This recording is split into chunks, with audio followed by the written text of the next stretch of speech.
विश्ववरदाय नमः।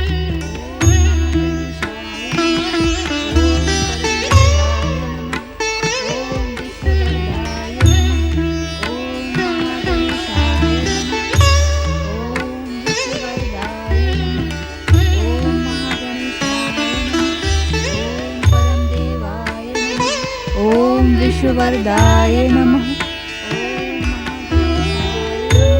ओम विश्ववरदाय नमः।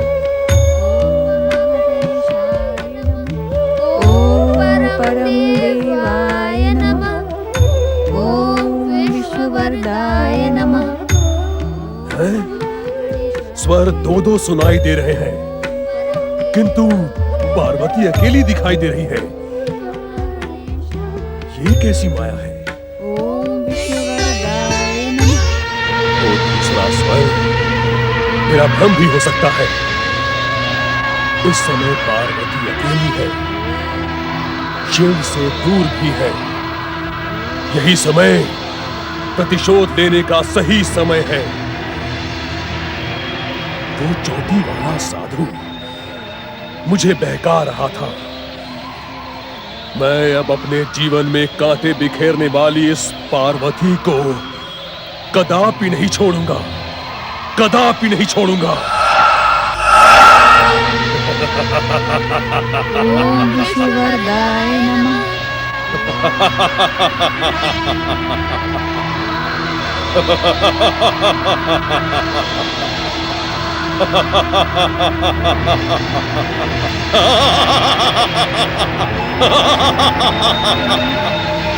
पार्वती, आज मैं तुझे नहीं छोड़ूंगा।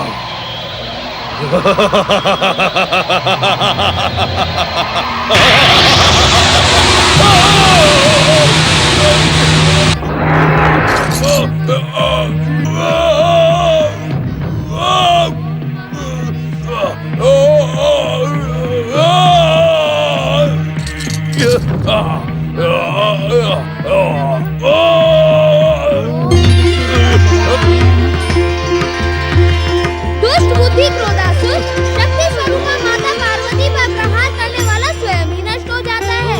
तू भी जीवित रहने के योग्य नहीं है दुष्ट, परंतु शिव आज्ञा का सम्मान करते हुए मैं तुझे जीवित छोड़कर शिव इच्छा से ही दैत्य गुरु शुक्राचार्य के आश्रम में फेंक देता हूँ।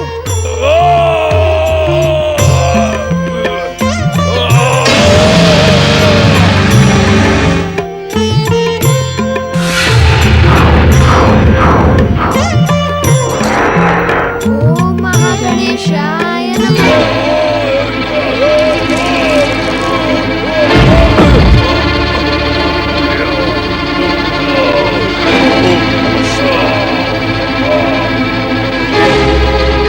मैंने तुम्हें अपने आश्रम से चले जाने के लिए कहा था क्रोधासुर, तुम फिर अटके।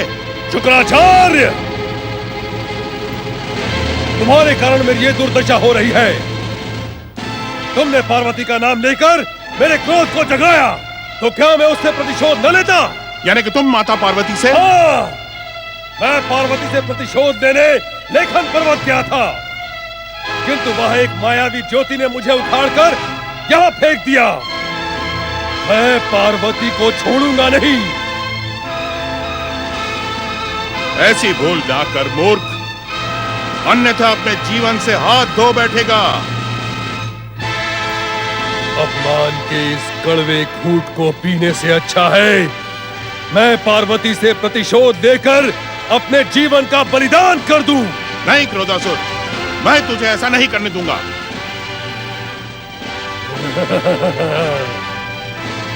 तू मुझे रोकने वाला कौन होता है शुक्राचार्य? आज के बाद दैत्य जाति तेरे नाम पर थूकेगी। तू दैत्य गुरु नहीं, आजन्म दैत्य शत्रु कहलाएगा। क्रोधासुर, मैं कुछ भी कहलाऊं, परंतु मैं तुझे माता पार्वती से प्रतिशोध लेने के लिए नहीं जाने दूंगा। अवश्य जाऊंगा, अवश्य जाऊंगा। जब तक जीवित रहूंगा जाता रहूंगा। पार्वती ने मेरा जीवन कलंकित किया है, मैं उसे कदापि नहीं छोड़ूंगा। हट मत कर बावले, मेरी बात मान। क्यों दैत्य शत्रु, आज पार्वती की इतनी चिंता क्यों? क्रोधासुर, मुझे तेरी और अपनी चिंता है। यदि तू माता पार्वती से प्रतिशोध लेने के लिए गया तो उस पाप का भागीदार मैं भी बनूंगा। इसीलिए मैं तुझे वहां नहीं जाने दूंगा, कदापि नहीं जाने दूंगा। शुक्राचार्य, यदि तुम पार्वती को मेरे प्रतिशोध से बचाना चाहते हो तो मुझे एक वचन दो। वचन? कैसा वचन? त्रिलोक विजयी, सर्वशक्तिशाली बनने के लिए वरदान पाने का मुझे कोई उपाय बताओ, अन्यथा मैं चला पार्वती से प्रतिशोध लेने। ठहरो, ठहरो वत्स, ठहरो। मैं उस भयानक पाप से बचने के लिए तुम्हें उपाय अवश्य बताऊंगा।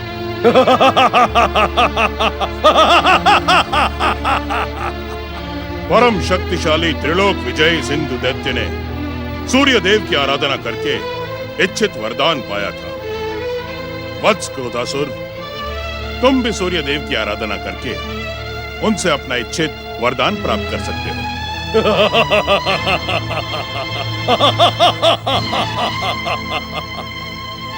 ये तो मैं जानता था शुक्राचार्य, इस संसार में सीधी उंगली से घी कदापि नहीं निकलता। किंतु अब मुझे बताओ, सूर्य आराधना के लिए मुझे क्या करना होगा? क्रोधासुर, किसी पर्वत पर बैठकर ओम सूर्याय नमः, ओम आदित्याय नमः, ओम हिरण्यगर्भाय नमः के मंत्र का जाप करते हुए अपनी तपस्या प्रारंभ करो। सूर्य देव की कृपा से तुम्हारा कल्याण अवश्य होगा।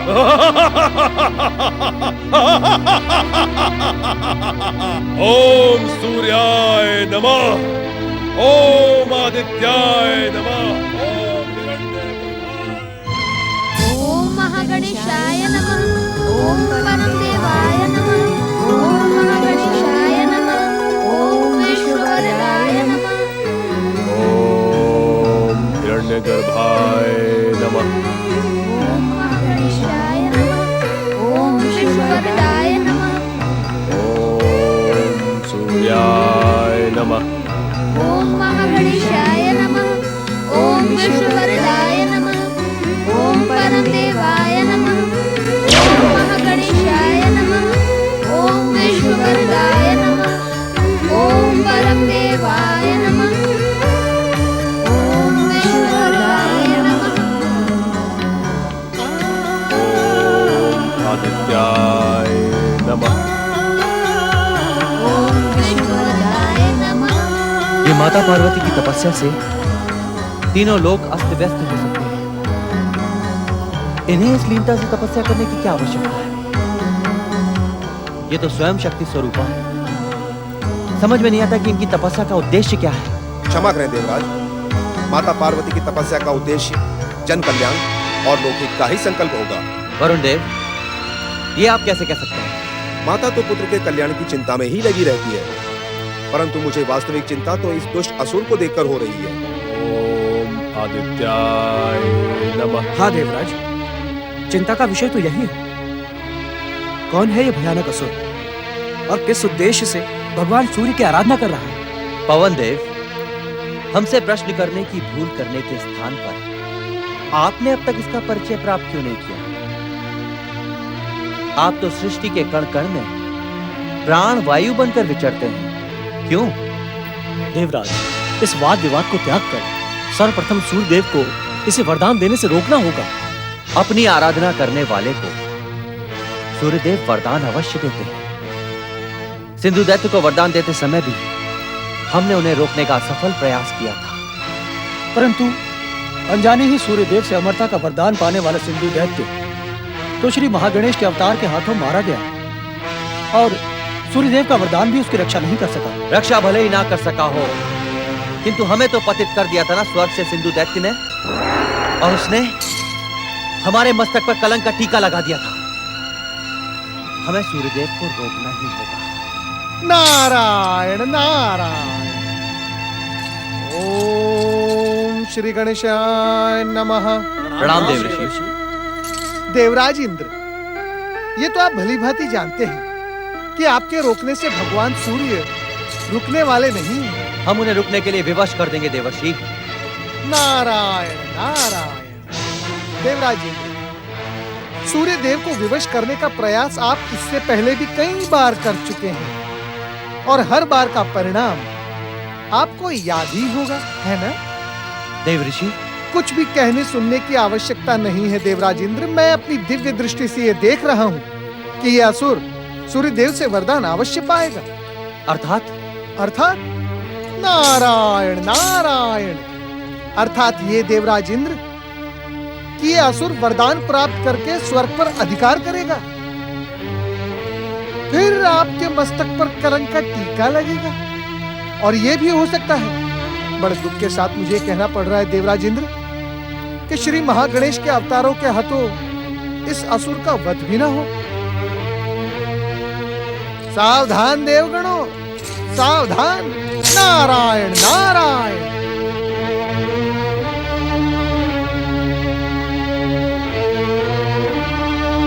देवराज, अब क्या होगा? देवर्षि नारद ने तो देवर्षि नारद की बात पर विश्वास करके हम हाथ पे हाथ धरे बैठे नहीं रहेंगे। हमें किसी भी मूल्य पर सूर्यदेव को वरदान देने से रोकना होगा। देवराज, यदि माता पार्वती की तीव्र तपस्या के प्रभाव से इस संसार में उथल पुथल हुई तो क्या होगा? इस प्रभाव को रोकने के लिए हमें आशुतोष भगवान शिव की शरण में कैलाश जाना होगा देवराज। हाँ, किंतु पहले सूर्यदेव के पास जाएं या भगवान भोलेनाथ के पास, यह निर्णय कैसे करें? गौरीपुत्र, गौरीपुत्र। नंदी महाराज, पहले भी कितनी बार हम गौरीपुत्र के ध्यान को भंग करने में सफल हो चुके हैं, परंतु इतनी गहरी ध्यान समाधि में मैं इन्हें पहली बार देख रहा हूँ। भृंगी भैया, तुम सच कहते हो। मुझे तो ऐसा लगता है कि यहाँ गौरीपुत्र नहीं है, उनका केवल शरीर है। आत्मा तो उनकी कहीं और है। कहाँ? जहाँ माता वहाँ पुत्र। हो सकता है गौरीपुत्र की आत्मा माता पार्वती की सेवा के लिए उनके समीप ही उपस्थित हो। गौरीपुत्र तो श्री मां गणेश के अवतार हैं, भगवान भोलेनाथ के पुत्र हैं, सर्वशक्तिमान हैं, इच्छा होने पर कुछ भी कर सकते हैं, परंतु हमारा हृदय तो माता के दर्शनों के लिए बिलक बिलक कर रो रहा है। कुछ भी हो भैया, भृंगी, हमें तो अपना कर्तव्य निभाना ही होगा। माता के यहाँ न रहने पर गौरी पुत्र श्री गणेश की सेवा करना तो हमारा धर्म है। पिछले लंबे समय से उन्होंने भोजन भी नहीं किया, परंतु हम कुछ भी नहीं कर पाए। कैसी बातें करते हैं नंदी महाराज, आपने तो स्वयं ही कहा था ये केवल शरीर है, आत्मा तो माता की सेवा में चली गई है, फिर इन्हें भोजन की क्या आवश्यकता है? भोजन की आवश्यकता तो भगवान की मूर्ति को भी होती है। प्रश्न आवश्यकता का नहीं है भृंगी, प्रश्न है कर्तव्य का। हमें अपना कर्तव्य पूरा करना होगा। जब माता लौट कर आएंगी तो हम उन्हें क्या उत्तर देंगे? सच कहते हो नंदी महाराज, कोई न कोई उपाय तो करना ही होगा। हम क्या उपाय करेंगे? हर उपाय के उपास्य तो यही हैं। तुम तो जानते हो हमारे गौरी पुत्र से संसार की कोई भी बात छिपी नहीं है। ये अवश्य जानते होंगे कि इस समय माता पार्वती कहाँ है। यदि हम सच्चे मन से इनसे प्रार्थना करेंगे, ये हमें अवश्य बता देंगे। नारायण नारायण। ओम नमः शिवाय। हर हर महादेव, हर हर महादेव।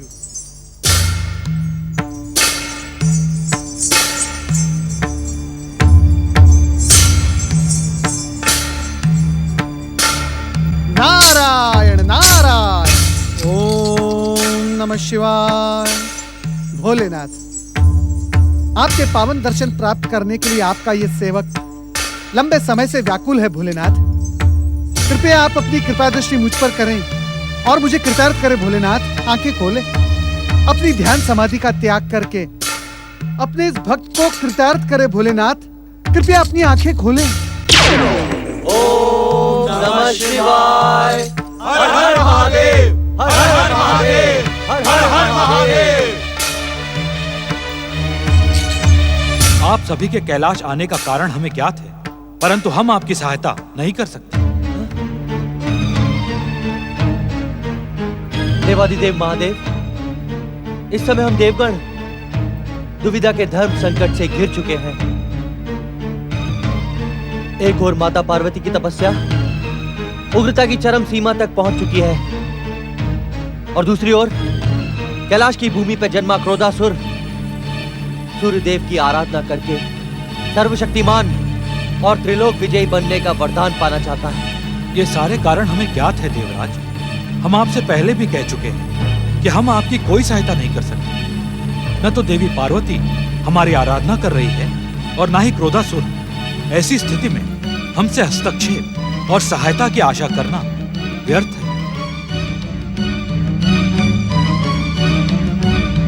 नारायण नारायण। भोलेनाथ, आप तो सर्वज्ञ हैं, सर्वशक्तिमान हैं, त्रिकालदर्शी हैं। आप त्रिदेव में प्रधान हैं महादेव।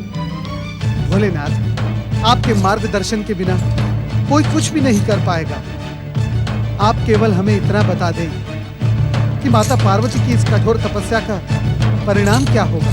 शब्दों के चक्रव्यूह में उलझाकर भी तुम मुझे भ्रमित नहीं कर सकते नारद। शिव शिव शिव शिव शिव शिव शिव शिव शिव। नारायण नारायण, ये आप क्या कह रहे हैं भोलेनाथ? मैं तो केवल प्रार्थना कर रहा हूँ। नारायण नारायण। मन में मेरे केवल इस बात की जिज्ञासा है भोलेनाथ कि माता पार्वती की इस कठोर नारद, तुम तो देवर्षि हो। तुम भलीभांति जानते हो कि तपस्या का परिणाम आराधक की आराधना और आराध्य की कृपा पर निर्भर होता है। देवी पार्वती ने कैलाश का त्याग अपनी इच्छा से किया है। यही कारण है कि हम उनकी इच्छा का सम्मान करते हुए उनकी तपस्या के विषय में कोई बातचीत नहीं करेंगे। भोलेनाथ, भला माता पार्वती कैलाश से कब तक दूर रह सकती हैं? कृपया आप उन्हें यहाँ लाने का कोई उपाय करें। हमने जो कहा उससे अधिक न हमारा कुछ कहना उचित है और न ही आपका सुनना। आप सबका कल्याण हो। आप हे देवर्षि, अब हम क्या करें? नारायण नारायण। देवराज इंद्र, आपने स्वयं देखा कि माता पार्वती परम देव श्री महागणेश की आराधना कर रही है। श्री महागणेश और उनके अवतार अपने भक्तों का कभी अनिष्ट नहीं होने देंगे। आप तो इस समय माता पार्वती के स्थान पर क्रोधासुर की चिंता करें। कहीं वो आपके विरुद्ध संकटकारी वरदान प्राप्त करने में सफल हो गया तो नारायण नारायण। नहीं। ओम नमः शिवाय।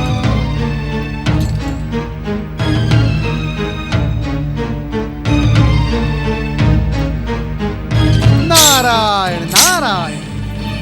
कल्याणकारी भगवान शिव के गणों, आपके मुख पर चिंता और निराशा शोभा नहीं देती। नंदी महाराज, भृंगी महाराज, इस समय जो कुछ भी घट रहा है इसी में संसार का कल्याण है। इसीलिए इस संकट का धैर्यपूर्वक सामना करो। आप दोनों का कल्याण हो। ओम नमः शिवाय।